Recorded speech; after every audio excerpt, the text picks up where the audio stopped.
Pengolahan air PDAM. PDAM merupakan perusahaan milik daerah yang mengolah air baku dari sungai menjadi air yang layak dikonsumsi. Mula-mula, air dari badan sungai ditampung pada sebuah tempat yang disebut intake. Volume air pada intake diatur agar debit air sesuai dengan keperluan dengan cara menutup atau membuka pintu air. Selanjutnya, air sungai dari intake dialirkan melalui saluran pipa ke Water Treatment Plant atau WTP, yaitu tempat utama pengolahan air bersih. Dalam WTP dilakukan berbagai proses, antara lain pengadukan untuk memisahkan partikel kotor, pemberian bahan-bahan penjernih, pengadukan, pengendapan, dan penyaringan. Untuk memindahkan air dari satu proses ke proses lainnya, digunakan peralatan berupa motor penarik atau pendorong. Air dari hasil setiap tahap pengolahan ditempatkan pada tempat penampungan tersendiri.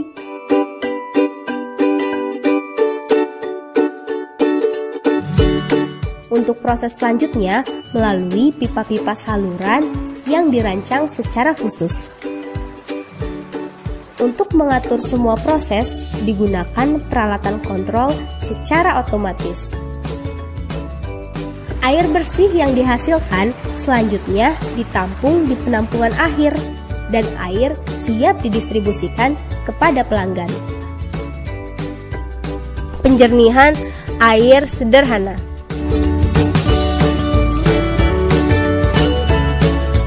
Proses penjernihan dengan gravitasi secara sederhana, air dari sungai disadap, kemudian masuk ke bak penampungan air. Setelah beberapa waktu, air kemudian dialirkan ke bak penyaringan pertama. Bak penyaringan tersebut terdiri dari lapisan batu dan pasir, atau bisa juga pasir silika. Air yang merembes ke kolam penyaringan pertama hasilnya akan lebih jernih, namun masih terdapat kotoran halus yang tercampur. Lalu, air hasil penyaringan tersebut dialirkan ke bak penyaringan kedua. Masih dengan bahan penyaringan yang sama, yakni batu yang lebih kecil dan pasir atau bisa juga pasir silika. Nah, hasilnya air menjadi lebih jernih dari sebelumnya karena kotoran halus tersaring pula di bak penyaringan kedua ini. Selanjutnya, air yang telah jernih dialirkan untuk digunakan oleh kita.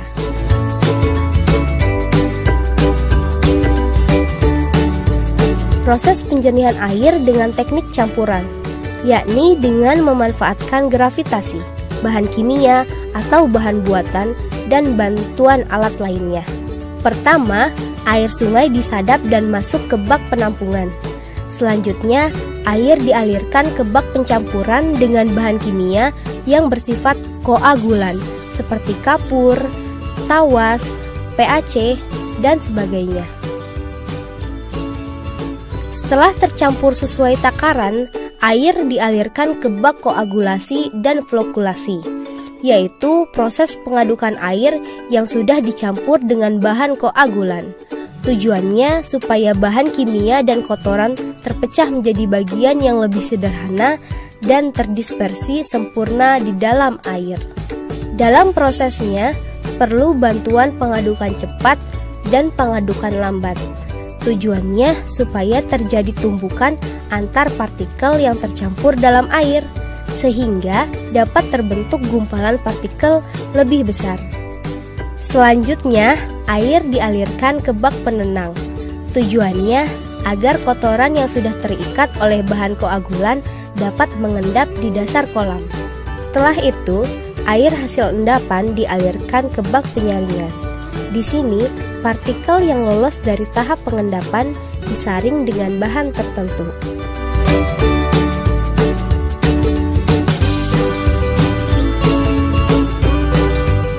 Selanjutnya, air yang telah bersih dialirkan ke bak penampungan air bersih. Air dari bak penampungan air bersih dipompa, dan didistribusikan ke rumah-rumah untuk kita gunakan.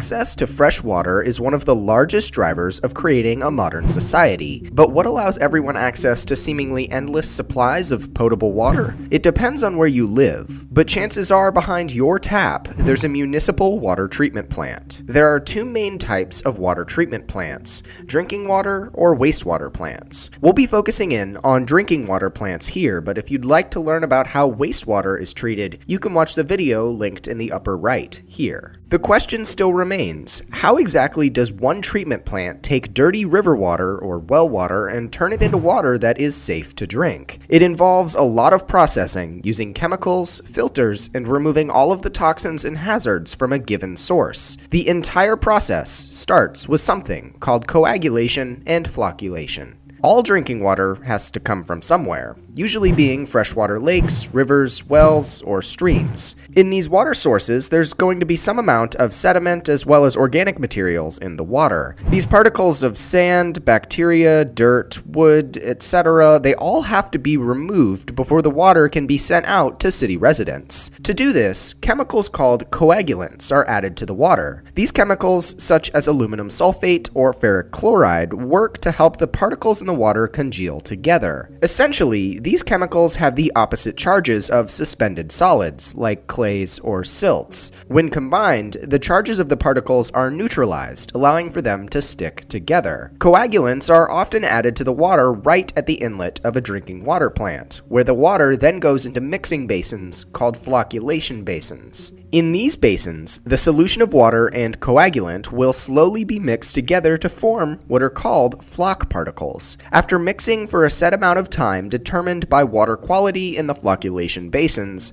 the water is moved to sedimentation basins. It's in these holding tanks where the water sits for the floc particles to begin settling out at a faster and faster rate, which is the intended goal of this process. By simply adding and mixing these chemicals into the water and letting that water sit, a large portion of the sediment will settle out to the bottom as sludge, which can be taken away to a landfill or holding facility. The floc particles are ultimately removed from the bottom of basins, and the clean water, being the cleanest at the top due to the settling particles, flows over weirs to the next stage in the process. In some plants, engineers actually use dissolved air flotation tanks in place of sedimentation basins. In these cases, air is pumped into the bottom of the tanks, creating a cascade of tiny bubbles. As these bubbles float to the surface, they take floc particles with them, forming a film of floc on the surface of the tanks. Then, a sweeper arm pushes the floc into a collection basin where it's taken to a handling facility. In dissolved air flotation tanks, the clean water is taken from the bottom, where the least amount of floc is. When it comes to designing wastewater treatment plants, engineers will vary techniques based on the water source and how they want their final water to taste, feel, or otherwise be treated. The only regulation is the quality of water being pumped to the city, and in most cases, it doesn't matter how plants get the water to that point, which allows civil engineers a lot of creative freedom in the process. After the majority of solids are removed from the water during coagulation and flocculation, followed by sedimentation, the water flows over weirs to the next step, filtration. The water at this point will start looking clear, but there will still be bacteria and very small suspended solids in the mix. The filtration process will seek to remove the remainder of the suspended solids and bacteria to further bring the water up to snuff. Nearly every potable water treatment plant will use a sand filter for this process. Even in plants where engineers may not think it's needed, often sand filters will be added simply for extra measures to ensure clean water at the end. Sand filters are exactly what they sound like, a basin of fine to coarse sand that filters water. It would theoretically be possible to treat drinking water with only sand filters, but that would result in frequently clogged sand filters, resulting in lower efficiency and more cleaning time. These sand filters can be set up in essentially two different ways. Either the water flows from the bottom and exits the top, or the water flows from the top and exits the bottom. Each layout presents its own set of unique problems, but the most common technique is actually for the water to flow from the bottom to the top. Sand filters aren't highly technical. Water just passes through them and particles get caught as they run out of space to flow through. However, while not highly technical, sand filters are highly efficient. Water flowing out of sand filters will need to have a clarity of around less than 0.3 nephelometric turbidity units, or NTU. Try saying that 3 times fast. Or whatever local code is used for water clarity. This measurement is essentially just a way to determine the number of particles still remaining in the water, or turbidity. Many treatment plants will also pass water through activated carbon basins, which you can essentially think of as giant Brita filter tanks. Activated carbon particles have hundreds of tiny pores on them that help remove the tiniest of sediment and bacteria. This process isn't wholly necessary, but it helps improve taste and odor, often a desired trait for city residents. At this point, the water should be mostly crystal clear, but there still remains some residual bacteria. That leads us to the next step: disinfection. There are 3 main ways of disinfection in the water treatment process, which can be used individually or in combination with one another, depending upon design. First, chlorine or chloramine treatment, there's ozone treatment, and finally, ultraviolet radiation treatment. In the US, the main method of disinfection is by adding chloramines, or chlorine-based compounds. These compounds, such as chlorine dioxide or monochloramine, work to kill microorganisms. One downside to this process, though, is that these chemicals can react with other organic material in the water to create disinfection byproducts. These disinfection byproducts are harmful to human health and have to be prevented or mitigated.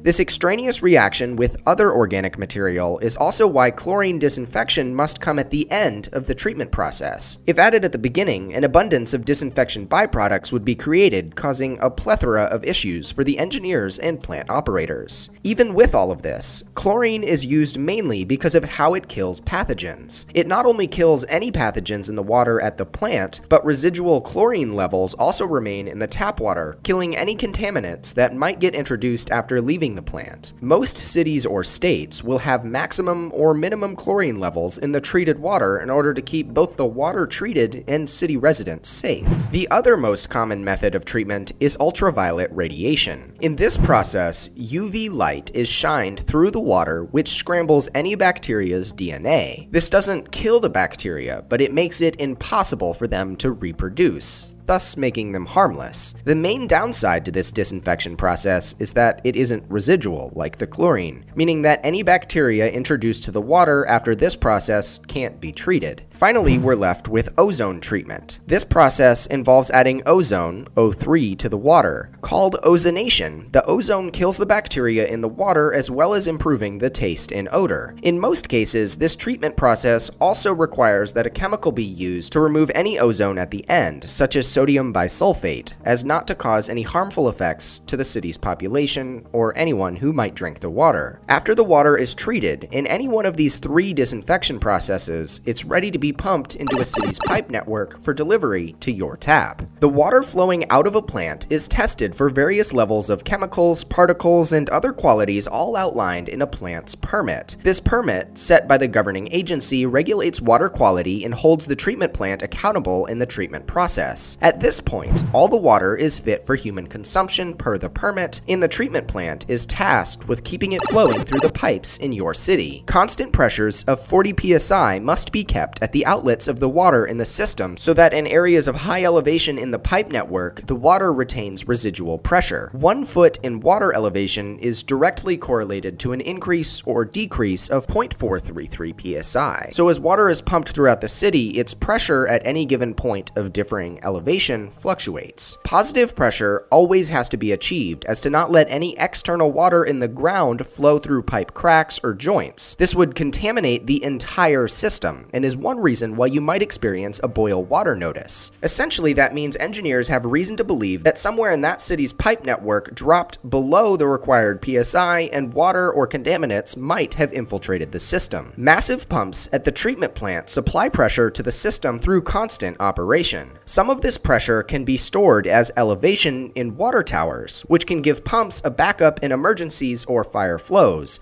In a lot of cases, water towers allow the pumps at the treatment plant to run at at a constant rate, which increases efficiency and removes downtime problems. This combination of pumps and water towers allows your tap to remain flowing and otherwise allows you to live in the comfort of your own home. Civil engineers and treatment plant operators work around the clock to provide clean water through water treatment plants. At this point, we've taken a look at the most common potable water treatment techniques, but there are tens to hundreds of other deviations we haven't discussed. This draws back to one of the coolest things about water treatment plant design. You're able to use any number of creative solutions to clean the water, and as long as it comes out clean, you've done your job well. Don't forget about the thankless job of being a water treatment plant operator, though. These men and women work around the clock to keep treatment plants running 24/7 so you can always have fresh water. A lot of time, money, and effort goes into making sure that you can have that nice glass of water on demand.